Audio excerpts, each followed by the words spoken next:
Welcome to our channel. Today we how to fix Sentry login problems, organization and access errors step by step clearly. To fix Sentry login problems, start by checking your internet connection. Ensure that you are connected to a stable network. If the internet connection is stable, proceed to look for any service outages. Visit the Sentry status page to check for any ongoing issues. If there are no outages, attempt to reset your password. Navigate to the login page and click the Forgot Password link. Enter your registered email address and follow the instructions sent to your inbox. After receiving the email, click the Reset link to create a new password. If you still can't log in, verify if you are using the correct email. Confirm that your email address matches the one used during registration. If you have multiple Sentry accounts, ensure you are trying the correct one. If you encounter an organization access error, check if you are part of the correct organization. Log into your Sentry account and navigate to the organization settings.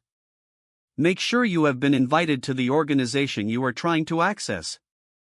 If not, contact your organization's admin for an invite.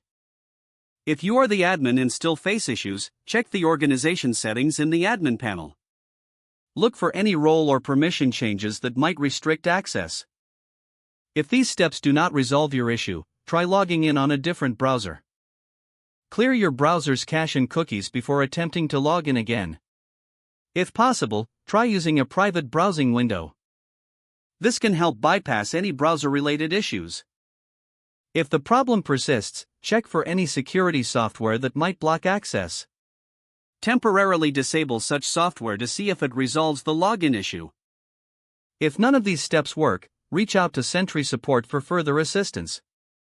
Provide them with detailed information on the issues you are encountering. This will help them diagnose and resolve your login problems effectively. If the page does not load, refresh the browser or try again in a private or make sure you are using the correct email address, then retype it carefully to avoid small typos. Don't forget to like this video and subscribe to our channel for more step-by-step tech guides.